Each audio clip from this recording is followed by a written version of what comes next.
Once upon a time in the bustling world of kitchen gadgets, there existed a small mechanical marvel known as the Itop40s Coffee Grinder. It was the talk of the town among beans and baristas alike. Not to mention occasionally terrifying to clueless kitchen newbies who mistook it for a tiny spaceship ready to launch espresso into orbit. Our story begins in the humble home of Jerry, an ardent coffee aficionado who treated each morning brew with the reverence of a sacred ritual.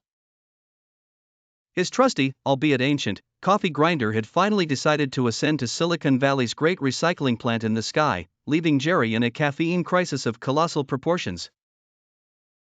Determined to find the legacy grinder, he embarked on an epic quest through the digital shopping aisles until he stumbled upon the newly updated Itop40s.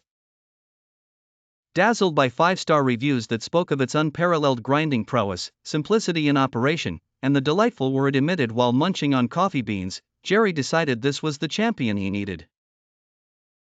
When the package arrived, it looked as though it might contain the philosopher's stone, given Jerry's glee.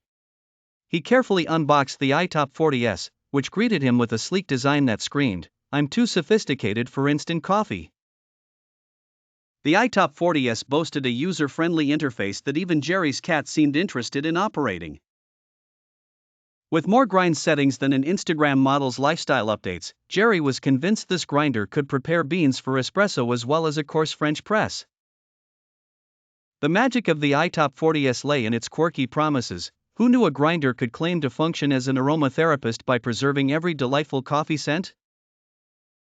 Additionally, its anti-static tech made wayward coffee grounds a thing of the past, keeping Jerry's counter as spotless as his intentions when starting his New Year's resolutions.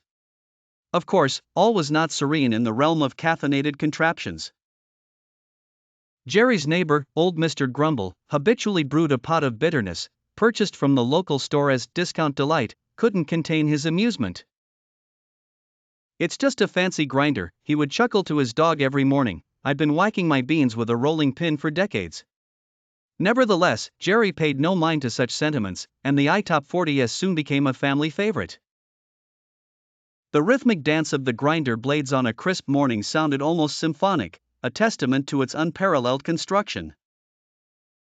Perfect for turning mundane mornings into montage moments worthy of a sitcom intro. One day, out of sheer boredom, and perhaps too much caffeine, Jerry decided to test his Itop40s limits by daringly grinding an exceptionally exotic selection of beans from across the globe, cunningly trying to brew the unified nations of coffee.